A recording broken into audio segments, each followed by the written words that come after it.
What's up, everybody? Welcome to the EZPZ podcast, episode 57, coming at you in Studio Gandy. We got permission. The Gandys are out, but we got permission from Nick Gandy, King Gandy, to use the studio here because we love the sound in here. We hope you're enjoying that quality now. We got a good show for you. We're going to talk about Apple. We're going to talk about reselling Supremes, Yeezys. We're going to talk about a Christmas party we all got geared up for tonight. But first, let me introduce my panel this week. Brandon's out playing the party. Nick's in Colorado with his wife. So I got Alex. Hey, that's me. What's up? Alex was on a few episodes ago. I told you he'd be back. Now he is. Thanks, Alex. And I got Luis up in here. Hey, what's up, everybody? Luis, you were on the Deadpool EZPZ and Chill podcast we did back in February 2016. It's been a while. It's been a while, yes. We might have some more of that geared up in the future, but yeah, what have you been up to, Luis? Just doing the father thing, man. Just had a daughter, and now I got to prep for all the big things coming up. Yeah, you got a lot of milestones ahead of you, not only your life, but now you have somebody else in your life. Like yeah, that. and I got to put them before anything. There you go. That's what I want to hear. Luis is... Tell us a little bit about Luis, Alex, because you guys have been friends for a long time. Yeah, tell me. I want to hear your output. Luis. Luis's Pieces. So I met Luis like 8th grade, 7th grade, hanging out on the east side. Skateboarding. Did you guys go to the same middle school? No, Luis went to Hoyt. Same mutual friends. So we had mutual friends that I knew from shows. I heard a lot about Alex. He's a popular kid. So I was introduced to Luis, and then he moved to Southeast Polk, freshman year? Mm-hmm. And hung out with him even more, but we started hanging out somewhere between 8th and 9th grade, skating around and hanging out, sleeping on his couch, having his mom cook me some food that she won't cook for him. And Huevos rancheros. Yep. And yeah, we've hung out ever since. What do you mean by that she won't cook for him? Like one day, like every time I'd sleep over, I'd wake up and she'd be making... She'd make like breakfast burritos and like huevos rancheros and all this badass... Like because she has a guest in the house? Yeah. Is that like a culture thing? And then now, I can't even remember last time we've had actual Mexican breakfast at my mom's place because she's so busy working. Yeah. Yeah, your mother, she's a saint. Holy moly. She cleans houses, right? She has her own business. She operates strictly on word of mouth. I mean, it's not like she has those radio advertisements and stuff, She's right? got her loyal clients. Yeah, for sure. She's still working for Des Moines Public Schools? Yeah, she's still working for Des Moines Public Schools. What does she do there? She is a family advocate for the Des Moines Head Start program. Wow. Interesting. Yeah. Did not know that. My mom, so you come from a Mexican heritage. Yep. My mom used to make huevos rancheros, and she made chili verde and all that stuff too back in the day, so I can appreciate that. Let's dive right into Apple. Apple just announced, it's not really set in stone yet. They're still working out the kinks, but they're going to be buying the app Shazam. Have you guys ever used that app? Use it all the time. There you go. That's what I like to hear. Especially on those long SoundCloud mixes where you're like, who is this? I want to know who this is. So you got to have someone play and another person does it. That is the problem I have with it. You know, it's like you have to have... So I can't like be listening on my phone, like just like you just said, like the occasion like that. Exactly. But... overall, the app, I've been using it since, it was one of the first apps I downloaded that I was using consistently for a long time. And I actually have saved like hundreds of Shazams, which is really cool. They save it straight to the app. The app has been downloaded 1 billion times, which I find absolutely insane. What other apps have like climbed to that amount? Angry Birds, maybe? Probably not. No, not Angry Birds. What else? I mean, probably the Facebook app. Yeah, true. Yeah, so something that rivals Facebook in downloads, that's pretty astonishing. $50 million in revenue last year, but the company was founded in 1999, so they've had a long and storied history. Apple is planning to buy them for $400 million. They're valued at over $1 billion. There's some artificial valuation there. I'm not quite sure why, but that's just the way it is. One of my good fun stories with that app is me and Lydia were in Chipotle New Year's Eve 2015, listening to some good old indie rock, alternative rock, and I was like, what the heck is this song? And I just downloaded straight to my phone because they've actually, this has been like something that's coming along down the pike for some time, because you can Shazam a song now and have it go straight to Apple Music. And I know all three of us are subscribers to Apple Music, right? Yeah. So it's pretty interesting. I'm excited to hear it. It's all stemming off of Google's purchase. The Google's Assistant. Google Assistant that's on the Pixel 2, excuse me. because that thing's amazing. Basically, when you have your phone sitting down, it's always on, so songs playing, it will just show on the lock screen or whatever's playing. It's like you don't have to open the app. You don't have to make any commands to your phone or anything. It just is always listening. It's like, how is the battery life? How are they dealing with the battery life issue there?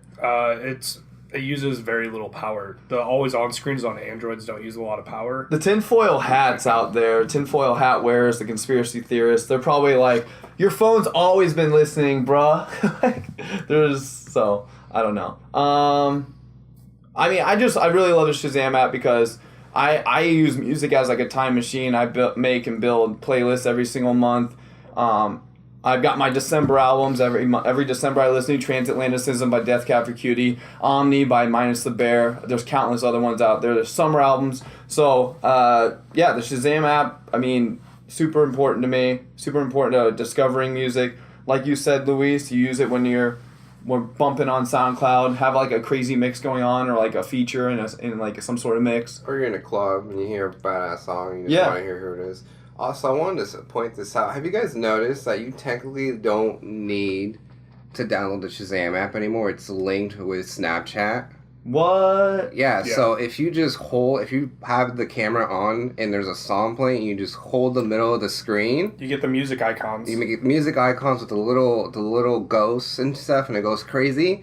And the song will pop up instantly in like a second. And sometimes I think, I'm like, it won't know this song because it's some crazy SoundCloud song, but it knows it, and it blows my mind every time. If there's anybody in this world that knows a thing or two about Snapchat, it's you. You've got this summer with that hot dog. Everybody out there listening that that has used Snapchat in the last 6 months got to experience the hot dog thing where you can put like a dancing hot dog listening to like headphones or whatever. My favorite. Yeah, you're able to place that and move that and do all the crazy stuff with it. You make stickers, you make a whole bunch of stuff, right? Oh yeah. Have fun with it. That's crazy. So that makes some sense that Shazam has been partnering with other outlets like Snapchat, whatever else. You can use, I think they have Google Play.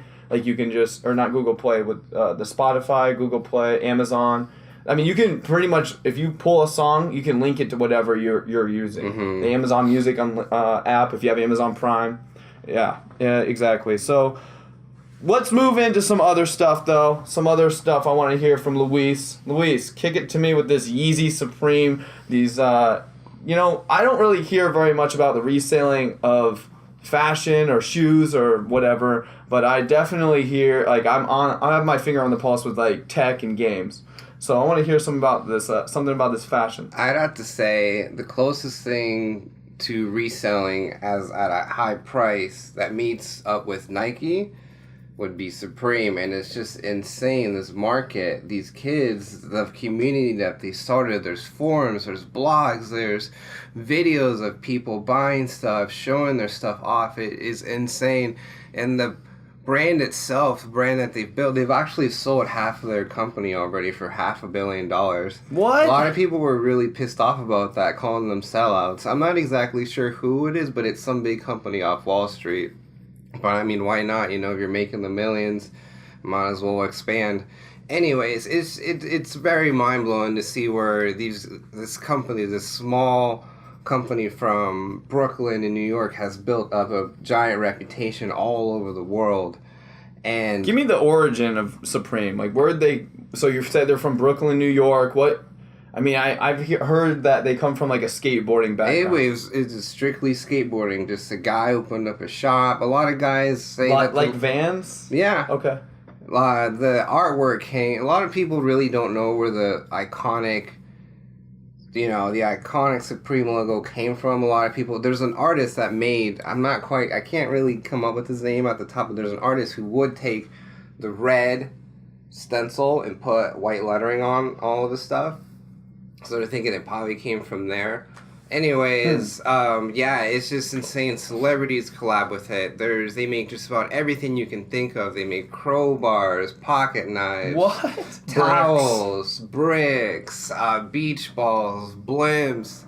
You name it, Supreme's collab with it. Wow. So that's probably how they've gotten to the point where they can have 1,000% markup for these sweaters. So tell me about these sweaters. Okay, this iconic box logo, aka BOGO logo.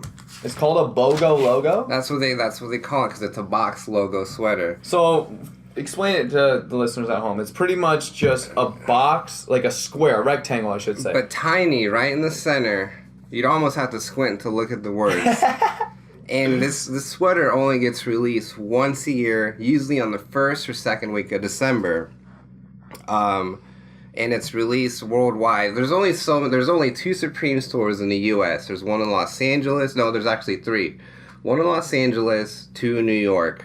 There's like a couple in Europe. There's none in China, and there's like 1 in Japan. Wow. Yeah. So every Thursday, kids from all over line up. They line up on the streets waiting till, like, I would say the day before, waiting for this release. They have to put barriers. Has to be cops there, security, because it just gets intense. These kids are just waiting for this release. At 10 o'clock Central gets released, 11 Eastern. So these kids wait outside these lines. This is only for the every Thursday ever release? Every Thursday for every year, and then they stop after that. After Christmas, they just stop to, redesign their line all over again for the new year. Wow. Anyways, so here's the catch. You can only buy 1 of everything. When you go online, you can only buy 1 of each style. You can't just buy everything. You're only limited to 1.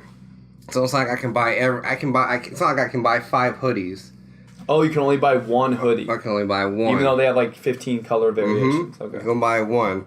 The crazy thing about this hoodie is that it retails, if you go online, it retails for $168. But you gotta be quick.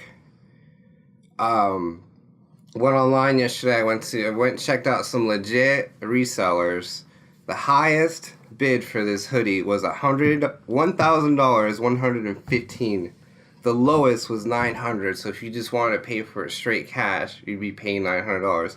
Starting from $168, that's a big profit. Dude, that's huge insane. profit. It's crazy. Dude. It's just crazy to me because we before the show we were chatting about this, and Alex showed me, or Louis showed me on their phone, a picture of this hoodie. And it's just literally a hoodie, like a pullover hoodie.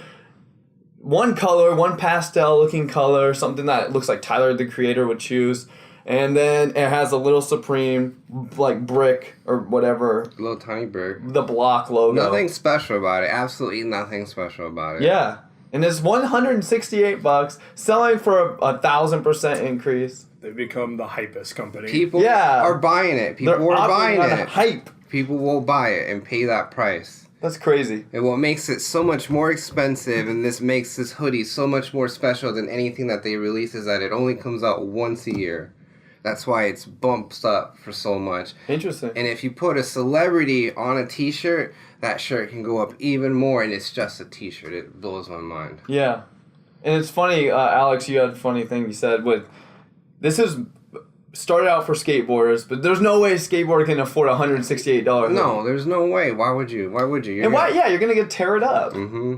Yeah, and the people that I know, most of the people I know that actually buy this stuff on a regular occasion, they pay for a bot to buy it for them because this hoodie sold out, 17 seconds? Yeah, this hoodie sold out in 17 seconds. Wow. So people are buying bots to do the shopping for them so they can get it. Or like me, you have to sit there on the dot right at 9:59, and as soon as it hits 10, you click on that app. And what sucks is that so many bots are on it, so many people are on it. It glitches like 1,000 times, and you constantly have to add it to your cart. An app? Add it, yeah. There's an app for it. Yeah. Wow. You have to sit there and it'll glitch it. You'll check out and buy it. It'll keep glitching. Have you ever checked out with a Supreme item and then... It glitches and then it takes it off your cart and then it says sold out and you're pissed off. Or you paid, it says you got paid, you get the email, and then a couple hours later you get another email saying, hey, your order's canceled. Because it's first come, first Yeah. served. Yes, I got that happens. with those BAM boards I was buying, those signed ones. Twice. I got one, it was like, cool, it's yours. And then it refreshed, it was like, oh, it's sold out. And then I got a confirmation email on another one. And it was like, and then I got an email 2 hours later, it was like, sorry, it was sold out. And I was like, those BAM boards were insane. yeah, they were 50 were going in like 2 seconds. I can definitely understand how this works because, I mean, to a certain extent, because I experience this kind of stuff all the time when I'm trying to buy games. Right now, I'm currently reselling Super Nintendo Classic Editions. I've got 4. I picked up 2 at one Walmart, picked up 2 more at another Walmart with my sister the other day. I called you. I was like, Alex, get out here. They got them. I am on Facebook right now. They're not really selling. They're not really moving. So if anything, I have the receipts. I can return them. Hence why I did not pick up more. Yeah. Well, I mean, if I can get 20, 30, 40 extra dollars, or like, because like if I get $20, I make a little bit of money and I hook someone else up. It's not a big deal. But these $168 selling for literally 1,000% increase. That's insane.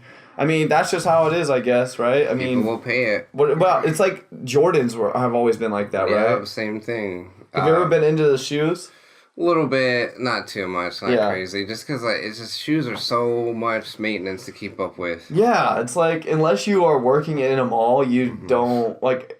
Luis and I did SBs for a while, like in a high school. Yeah, I was a big, like I had so many pairs of. He was a Nike he was a SBs. little sneakerhead for a while. You were? I just have boxes of them at my dad's house. Why? Like I have limited edition ones that just I don't know. I like Sell them. They do. Now all you wear are these Roshi Run, Nike Roshi Runs. No, I wear Janowski's, not Roshi Runs. Well, whatever. They're about the same It's thing. like a skateboarding running shoe. Yeah. Yeah, I mean they're comfortable. I don't have to worry about tearing up a toe cap anymore. What? Like when I skated, you would tear out the front of your shoe or the side of your shoe, and I don't skate. I just feel like SBs are too expensive to skate in my opinion. I would always get like a random pair of mids or highs that weren't limited, and those would be what I did. But yeah, I can see why most people would have half cabs because they were cheaper. Moving along, let's talk about some music stuff. You guys want to chat about Frank Ocean? Spill the beans. What's going on with Frankie Frank?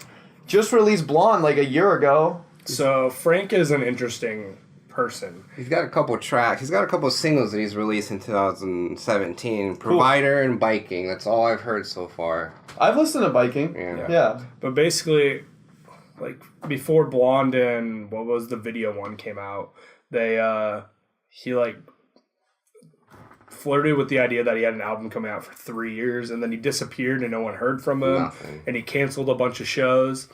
And then he always said he'd release another album before he turned 30, and he just turned 30 like a week or two ago and put up on Tumblr that he had an album finished. And so that could come out anytime or could come out in 3 years. What do you guys think about him? He's kind of like become this like ethereal, mystical, mysterious type dude. Like he rides the hype wave, tweets out every once in a while. I super dig Frank Ocean stuff, so... I love Channel Orange. I absolutely love that album. It was one of my favorite albums of 2012, I believe.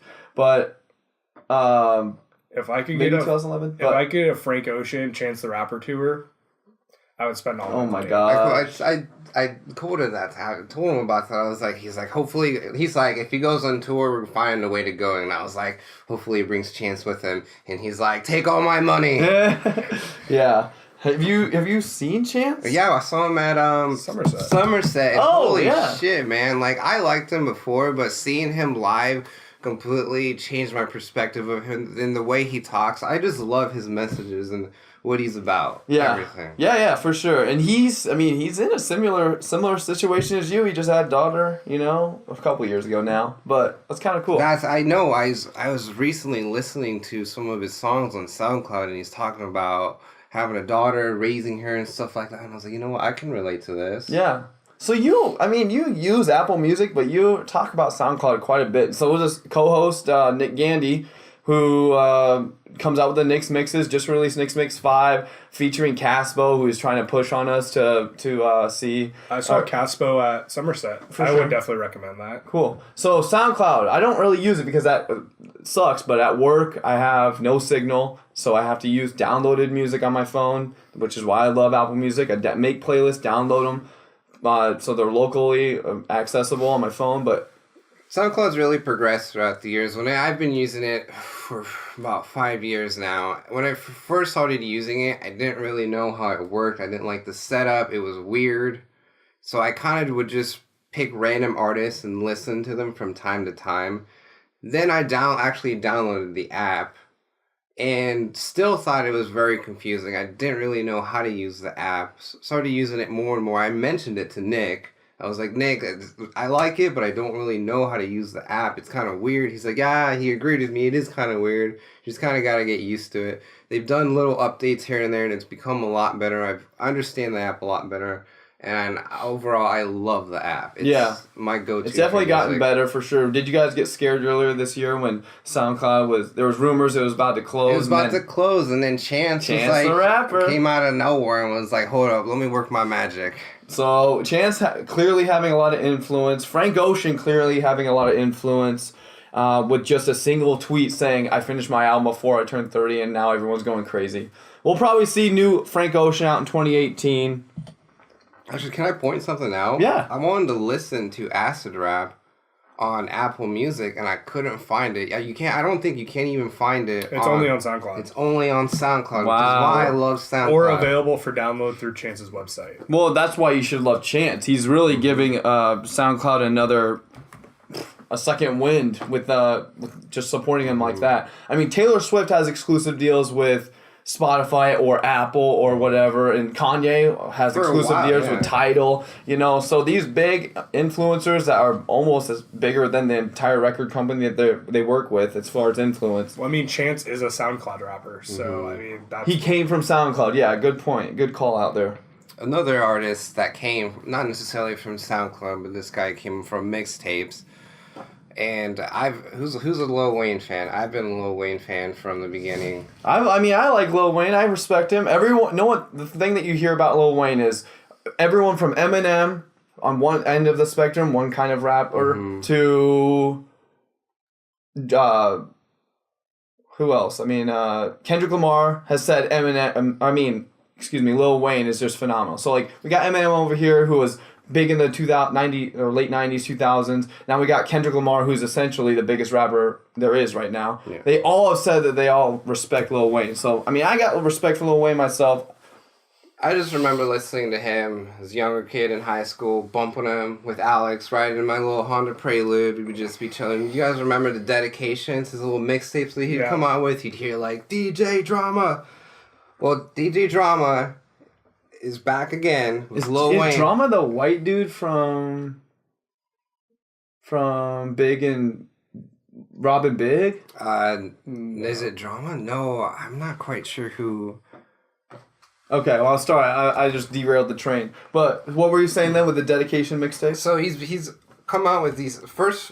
What really got me into Wayne was when I first heard, because when he first came out with music, I didn't think it was that awesome. Then he came out with his first dedication, and that's what really got me in the hype for him. He's been doing these dedications ever since I've been in high school, and his long-awaited Dedication 6 is just now coming out, and he said it's going to be released on December 25th. Pretty excited. I don't know what to expect from him. I know he's been doing this for a while, and I'm bouncing off what we just discussed, what do you guys think? Where is he going to go? What's the outlet that he's going to use? Tidal? Who is he going to sign an exclusive deal with? As far as like releasing it, maybe just he does his own website, maybe he does Apple Music, Spotify. I mean, what is he gonna do? How is the release gonna work out with this? I think it's gonna be a mixtape, so it'll be a free release. That's pretty cool. Yeah. All of his dedications have always been free. Mixtapes. Wow. And all the Carter stuff? No, the dedications. Okay, so this is Dedication 6, completely different thing. It's not a full length. It's not. It's got full length tracks, yeah, It'll probably have anywhere from 6 to 10 tracks on it. Okay, yeah, like EP size. And yeah, that's cool. Lil Wayne's definitely a humongous part of how rap kind of saw a big boom in the 2000s. So, what are you gonna do? You're gonna be bumping Lil Wayne at your family Christmas or Chantel's Christmas or whatever? Well, we'll see. I just the way rap has formed, how it's evolved into what it is today. I'm just so curious to see what he's gonna do with it. Like politically charged? Do you think he's gonna do something politically charged? He's gonna talk about how he makes millions. He's talking. I mean, what kind of direction do you think he's gonna take? I don't know, because Lil Wayne is the king of remixes. He can take any song, and that's what he does. That's what he's known for taking any song, and he'll freestyle on it. Lil Wayne doesn't write any of his music. He doesn't write any of his music? Nothing. He's all freestyle. Oh, really? Yeah. Is that something? Wow, I didn't know that. I mean, that's probably why a lot of people respect him. I mean, that's the biggest thing in the rap game is you can freestyle and, I mean, rap battle or whatever, like live, you know? Mm-hmm. There's no ghostwriters that could help you out there. So. I'm just curious on how it's going to end up because he's had so many health issues lately. Yeah. Being in and out of the hospitals, having seizures and stuff because he's been doing... What's it called? Lean or whatever? What is lean? Like, what? It's like cough syrup? Promethazine, codeine with Sprite. And, but that was almost like 4 years ago. Oh, man. He had another one in September. Another one? When I was in New York, yeah. Really? I know he's been focusing a lot on skateboarding. Man, he loves the skateboarding. He's actually pretty good. Yeah. Isn't he in Tony Hawk's latest game? Yeah. That is hilarious. I think we talked about this on the EZPZ podcast, everybody. But yeah, Lil Wayne was a playable character in the latest Tony Hawk 6, I think, that just came out. He's got his own brand, Truck Fit. Well, thanks for bringing the rap conversation to the EZPZ. We don't hear about that much. But moving along here, let's talk about a show that we just went to, Alex. Circa Survive, Thrice, Balance Composure, and CHON. Would have loved to have seen you there, Luis. Kind of interesting situation leading up to the show. The Thursday before, so this just happened on December 6th, breaking the fourth wall here, but it happened Wednesday, December 6th. Thursday before, I think November 30th then, the show got moved from Seven Flags Event Center, which we all collectively do not really like. The security there's leaves something to be desired. The lines for beer are always a pain. The sound is not that great. They force you to pay for parking. Yeah, oh gosh, that's the worst. $10 for parking in a giant lot. Most of the time you have to park on the grass. Most of the time it's just a hellacious situation. And on top of it, since it's a 3,000 cap room, Seven Flags Event Center has to enlist Ticketmaster security. In Ticketmaster security, what comes with that? Ticketmaster fees. So we saw $13 fees or $8, $9, $10, $11 fees. Anyway, the show gets moved from that Seven Flags Event Center to Woolies, which is really nice. Problem is, when you pay for those Ticketmaster fees, you can still get the Ticketmaster security. They had metal detectors and stuff for a rock and roll show. I mean, it's just not that I'm saying any other genre needs to have metal detectors over another. This is rock and roll alternative. But it was just really interesting to see metal detectors at a rock and roll show.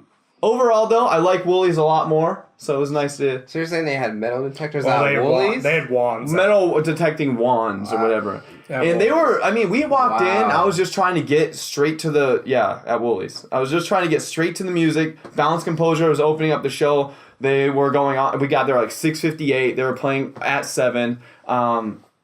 I still had to go wait in line for will call because I screwed up and did not do print at home or whatever. And I walk in and I'm like going, okay, I gotta go to will call, get my ticket, and I get like commanded to come back. Come here, sir. Starts yelling at me because like I'm not getting metal detected. Just one of those situations where it's like, this is Woolies. This is under 700 people fit in this place. This is just, obscene. The tickets too, $34 at doors, $29 pre-sale. With fees, it was like $38. I mean, that's pretty pricey. This tour was really pricey. It sucks that Des Moines couldn't come out and fill up a Seven Flags or even do half at $1,500. Mm-hmm. But what can you say? I don't know. I'm glad it was at Woolies. I think the show experience was better. Sure. Because I actively avoid going to Seven Flags. Yeah, can we be honest? The sound quality at Seven Flags is awful. Everyone hates it. We were just there for the last time I was there was a day to remember. Alex and I and Lydia went, and they didn't sound. They just sound so weird. Why is that? I think it's because it's too echoes. big. It just echoes. Yeah. And there's nothing that absorbs that echo. Yeah. Because I've been told before that place wasn't built to be a concert No, it venue. wasn't. And that's the problem that we find ourselves in Des Moines. It's a 3,000 cap room. I've been to shows there. I don't like to throw Tyler under the bus, but I love Tyler the Creator. But I went to Tyler the Creator in June 2015, I believe, and he had half the place closed off with a curtain. So, like, because he didn't have anyone show up. That's the thing. Like, you see these random shows, like, selling out like crazy at Seven Flags, like, but what's up with... They just announced Papa Roach, and I bet you that sells out there. I mean, I wish... Okay, so touching base on the Papa Roach announcement that just came out. It's Falling in Reverse, Papa Roach. No, this is a different tour.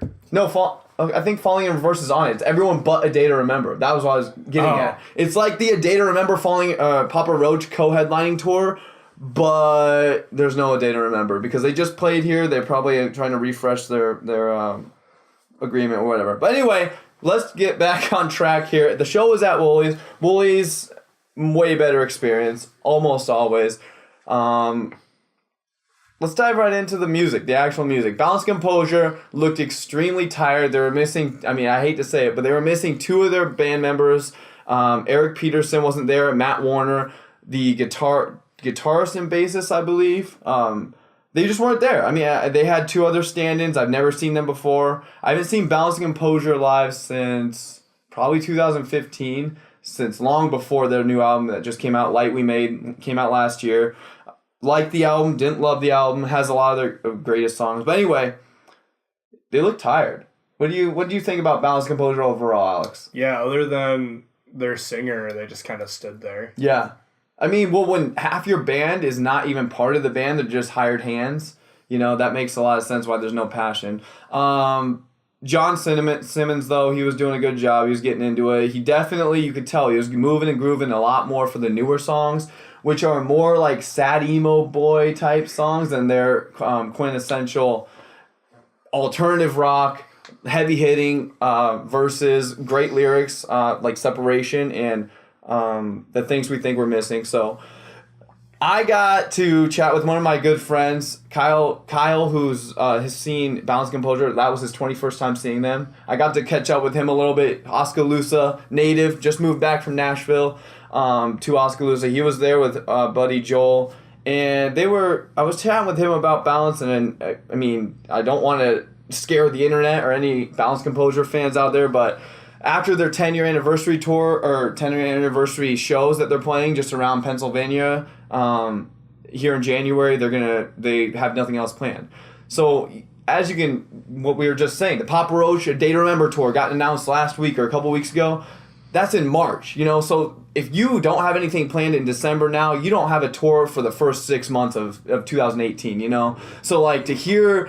And the way that I should say Kyle got to hear that is straight from the band. I'm not going to say what member he spoke to about this, but they don't have anything planned. So, I mean, what are you going to do? You're going to sit at home, or they might have day jobs that they work at, seasonal jobs? I mean, how does a touring band have, like, a steady job, Right. Yeah. Yeah, so I hope they're writing new music. I hope they kick it into high gear here in the next 6 months because it would have sucked to see Balance Composure just die out. I mean, the flame just goes out, The crowds aren't showing up, whatever. I might have to edit some of this out because I don't want to throw them under the bus and scare anybody too much. I don't know who would even be listening to this, but let's move on to CHON. What do you think about CHON, Alex? I want to hear your thoughts. I've always really dug CHON. This is, I don't know if I've seen them before, but this is the first time I saw them. And yeah. Instrumental. Goodness. Post-rock. Post-rock. Love that shit, man. So they're always fun to listen to. I have them on a playlist that I'll just listen to when I'm driving if I don't want to have to pay attention to anything much. And they were always part of Zone Out. Yeah, they were always part of like a playlist when I was working on homework like that I have with like explosions on it and things like that. Yeah, for sure. So I think the most enjoyable thing about it was seeing Brandon freak out over them. Because Brandon Speak never... to that. So, Sean had hyped this show so much, Brandon Paulson showed up. And well, actually, real quick, let's talk. Brandon's not here to say this, but I wanted to get this out. The Ticketmaster lawsuit that happened last year, he maxed out on the lawsuit. So we got like literally $1,000 in Ticketmaster money. So he still has like $200, $300, $400, $500. I don't even know how much, but he has plenty of money to spend through Ticketmaster shows. Like we were saying with the security, the fees. This is a Ticketmaster show, so he shows up. And he was just like, yeah, Sean had hyped this show, so Brandon was like, yeah, I'm going to show up and check it out. And he was blown away by CHON. I think he went down a CHON rabbit hole when he went home. Yeah. Talking about we need to get him on the festival circuit. Well, I mean, they would fit well at Forest. They would work on some of the jam band like festivals. You know who they really remind me of, actually? Fall of Troy, but without the lyrics. Oh, and yeah. the screaming. For sure. I got a lot of Fall of Troy vibes from them. Yeah, they toured with Fall of Troy just a couple years ago. Really? Yeah. Well, it makes sense. Yeah. And the Camarero brothers, there's 3 bands in there now, or 3 bandmates are brothers now in the band. The drummer, the bassist, and one of the guitarists.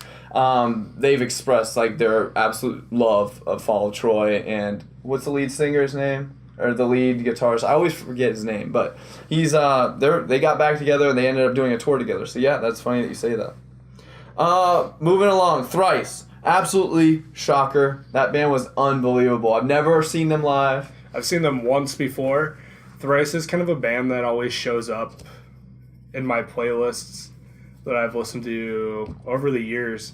And I hadn't really listened to them in a long time until they were announced on this tour. Then Sean and I were driving to Manchester Orchestra in Kansas City, and I was like, Sean, check this stuff out. Yeah. And Sean was actually impressed with it. Yeah, it's super good, melodic, it's all get out. They played the only song I was really super pumped for them to play, which is Artist in the Ambulance. Yeah, oh yeah, So- well you know they're going to play that. And there was like weird small mosh pits. And I'm like, this one dude just crowd surfing over and What over about again. the one dude that was crowd surfing that was at A Day to Remember? I do recognize him. Mother effer. Came to it. So A Day to Remember was beginning of October. He showed up in a bro tank there tonight, or not tonight, but at the show in like literally 15-degree weather. Dude was wearing a bro tank. Again. What are you doing, homie? And he was just crowd surfing over and over and over and over again. And the security guard was just like... Was there enough people to even crowd surf? I mean, the show was almost sold out, if not sold out. I mean, it was pretty packed. And then after Thrice, so I mean, I need to listen to more Thrice. I absolutely love that band. They've impressed me like crazy. Circa Survive took the stage. Anthony Green looked sad. He looked very tired from the tour. This was the 3rd to last day of their tour. This tour that was just finished last night, breaking the 4th wall, December 8th. It just finished at the Myth, actually, in Minneapolis. He looked like he missed his kids. I mean, he also had tweeted out that morning on Wednesday morning, and I was on Twitter at 5 a.m. because I get up super early, morning person here, and he tweeted something out that he ended up deleting about how he's like doesn't know how much longer he can do this. He's mentally, physically exhausted. And I actually tweeted at him. I was like, dude, I know you're a dad. I appreciate your sacrifice. You don't get to see your family, your wife, and your 4 sons, like, ever. You know, he's on the road half the year, if not more. So, I mean, that is a sacrifice that you have to have. Can I say something? Do you guys remember seeing Circa Survive with Brand New a couple years ago? Oh, yeah. That was actually, here in Studio Gandy, we got the brand new ticket stub right there. That was on April 25th, 2015, I believe. Is it me, or did it feel like Circa Survive did not get to play as long as they probably wanted to? Oh, yeah, I felt like they just played like 4 songs and they were done. Well, yeah, and so we've been talking about this collectively in this friend group. So I want to know how long it lasted this time. Oh, yeah, about hour 15 minutes. 15 minutes. Way longer. Yeah, they did not do a actual like normal encore, by the books encore. You leave the stage, go get a drink of water, come back. They just announced it that, hey, we aren't gonna do that. That's kind of lame. That's a couple bands. Taking Back Sunday did that earlier this year. I've seen it a couple times this year where they're like, hey guys, like, I know what's gonna happen. We're gonna leave the stage. You're gonna say one more song, and then we're gonna come out and play 2 more songs. Can we just play the 2 songs? And that's I've seen like 3 or 4 bands. I mean, this if year you that are don't like that. have, like, there's curfews, you know, in some cities. If you Yeah. don't go out, leave the stage for a minute, 2, 3 minutes at a time. I've seen it up to like 5 minutes, you know, then you can play another song. So they ended up playing 3 songs. They closed out with 3, but I do want to reiterate, Anthony looked, I mean, super tired, and it was kind of scary to me. With that tweet though, I told him like, hey dude, appreciate your sacrifice. I just really hope nothing crazy happens, you know, like taking a few month break or whatever, because we do have 2018. It will be the 10-year anniversary for Anthony Green's solo effort, Avalon, which is one of my favorite albums of all time. Mm-hmm. So expect that next year. I'm definitely going to be going. Chicago, I don't care. I'm going to that tour. But getting back to what you were saying about their brand new show, where they were the opening act for brand new. Obviously, they're the headliner. Yeah, I mean, they didn't. A lot of our friends that went. Basically, everybody in our friend group, direct friend group anyway, went to that show. You know, like, brand new is humongous. For them to come to Des Moines, they're always, Alex and I are always discussing. That was a packed show. Well, it was sold out. Yeah. 3,000 people at Seven Flags, yeah. Alex and I always talk about how brand new's, like, they're pretty much have been saying for like a year and a half that they're done in 2018. And it makes a lot of sense now with Jesse Lacey just getting accused of sexual misconduct, sexual like harassment and all that. Like, we talked about that on the episode that Alex was on a couple weeks ago. But anyway, at that show, all of our friends were there. Like I've been saying, people were saying Anthony and overall sounded bad at that brand new show. Finally, I got to like at least prove some people wrong. I'm not gonna name names in the friend group, but Anthony sounded phenomenal. What do you think, Alex? I've seen him 4 times, and I will say 2 of those times I was kind of iffy on. Yeah, he sounded really good at this show. I was so surprised at how much rough vocals, like how much screaming he was doing. Yeah, I was impressed because I will be the one that says, yeah, when I saw him at Seven Flags, pretty sure he just skipped full lines of lyrics. Yeah. So I mean, everyone has an off day when you have a voice like that. No, I understand that, but like I guess I'm not a huge Circa fan to begin with, so for me, like, I'll go see them. But if I go see them and then he skips multiple lines of lyrics, I'm just kind of like, yeah, whatever. Yeah. I mean, it's hard to have respect for a vocalist if they're going to skip lyrics. But I've seen him 4 times now, and I'll say 2 of those 4 times were iffy. This last time I saw him, yeah, he actually sounded really good. Yeah, he looked tired, but he sounded good. So when I say he looked tired, I don't mean like he didn't move around or anything. He was going nuts. Yeah, he was jumping. He was giving his all. I mean, I was actually expecting him to jump into the crowd. He did not quite go that far, but he was going crazy. He had like a little bit of sadness on him, which does scare me for this 2018 tour. You will see a 10-year anniversary tour for Avalon, guaranteed. I've already tweeted at him like 9 times telling him I demand it, I want it. They close out the show with In Fear and Faith, Stop the Fucking Car, and then Get Out, which was absolutely magical. The show was awesome. Probably my Des Moines show of the year. I can't think of what other Des Moines show. Well, getting right into that, the only other con show that I think will contest it, Millennium. Next weekend we got lined up. The whole entire crew in Des Moines is going to be at Millennium at Woolies. The show will sell out. There's not very many tickets left. You guys pumped or what? I'm pretty pumped. I'm gonna be honest with you. I have not listened to much Millennium, so it'll be interesting. It's been the year of Millennium for me, apparently. So, yeah, I mean, I'm with you. So Sean, Lydia, Madison, and Clem. Yeah, it's been the year of Millennium for us. We started at Forest with Millennium, and then after Forest, it was Somerset, then Voodoo. Voodoo and the after party. So this will be your 4th time. I didn't go to see him at Voodoo because I went and I stayed at I think it was Brand New. Well, you stayed at Whitney, and we went from Whitney to Millennium for a few minutes and then to Brand New. Yeah, for sure. So we got that lined up next week, but what we got right now tonight, we got this awesome Christmas party at Brandon's. He's over slaving. He's making us bunch of Christmas cookies, a bunch of Christmas cakes, foods, meatballs, who knows. He's always, I mean, sometimes he even has his mom come all the way from Iowa City or Davenport, one of the two. I mean, it's all Cedar the same. Rapids. Okay, yeah, that. And then she helps him cook all day and then just leaves right before the party starts. So we got that lined up. What do you guys... I want to talk about some Christmas stuff here for the last little bit of the EZPZ podcast, episode 57. What do you guys think of... I want to hear your Christmas memories. I want to hear like some sledding or some gift giving or some funny Santa story where you saw mom kissing Santa Claus. You know, spit them at me. I don't know. The Christmas story that always sticks out to me is my twin brother Jake and I would always go sledding Capitol Hill, and it has like 3 bumps in it. And one year my brother and I were going down really fast, and he's on this little plastic sled, and he hits like the 3rd bump and goes flying into the air.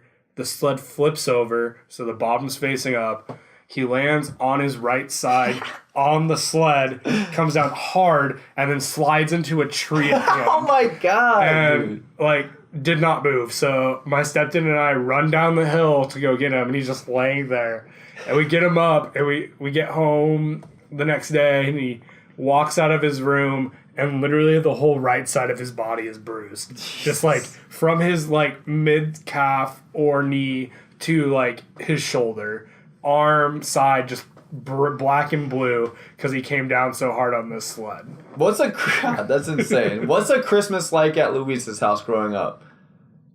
You have 2 younger brothers, right? Yeah. Yeah, so you have 2 younger brothers. Your mother, is she married? You want to know? Yeah. Okay. No, is my mom married? No, she's divorced. She's divorced, okay. So you had 2 different Christmases? 2 different Christmas. No. Just always one. Yeah. Just always one. I'd have to say Did one of Santa the most... come to your house? Yeah, he came to my house. I'd have to say the most memorable...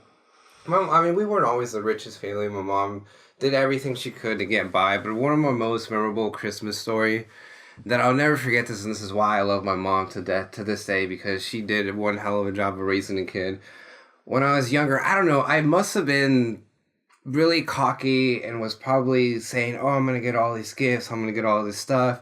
My mom probably overheard me bragging about gifts and stuff. She's like, Luis, I'm going to teach you that life is not about gifts. I'm going to teach you the real meaning of giving. And I was like, what do you mean? So one year, I didn't get no gifts for Christmas. No gifts. I was really upset. I didn't understand what was going on.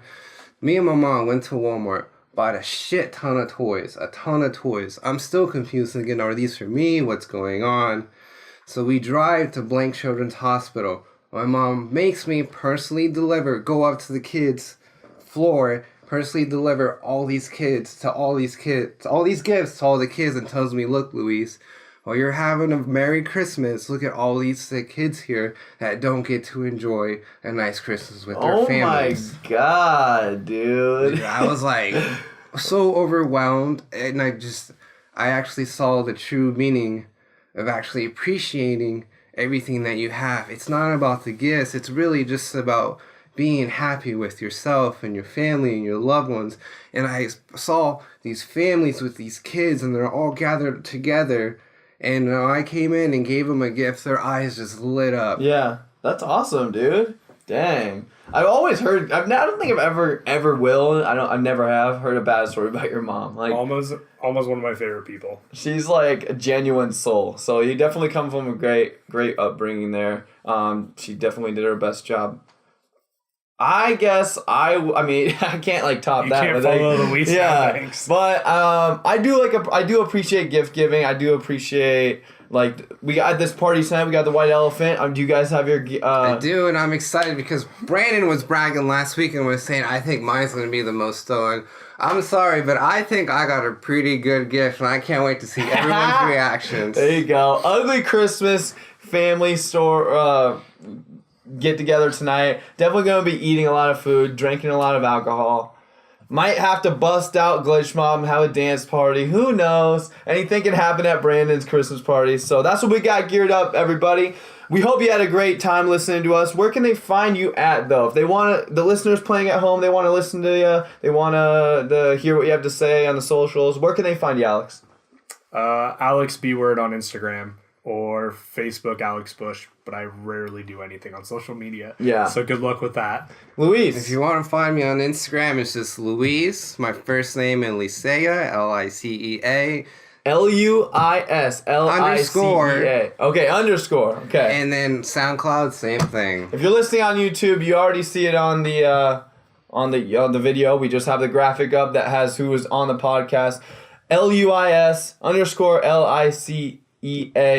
What do you do for a living? You repaint cars. I'm an and stuff auto body repair technician. Yeah, so you repaint, you rebuild. So you might post some cool stuff on there. I'm not a mechanic though. Everyone thinks I'm a mechanic. Oh, I meant to mean. Who thinks you're a mechanic? Everybody, my brothers are always asking me, my car's broken down. Can you help me, dude? I have no idea how to work on a motor. I know how to work on my car because that's my car. You know what's funny Except about when that? you break your prelude because you don't take advice. That's like the I work at Best Buy so I can fix like everything. My family thinks that on a holiday season I can fix every tech. Welcome to my life working in cell phones for 5 years. Yeah. Everyone thinks that you can fix Literally everything. all our friends will text me and be like, yo, my phone's not working. Well, thank you for listening to the EZPZ podcast. You can find the EZPZ at the EZPZ. Simple as that. We got Show Me Your Dates on Instagram and Twitter now. We're in full rock out mode there. Hashtag Show Me Your EF. Make sure you're using that. You can find me at Sean S. Johnson. My name's Sean Johnson. And we out.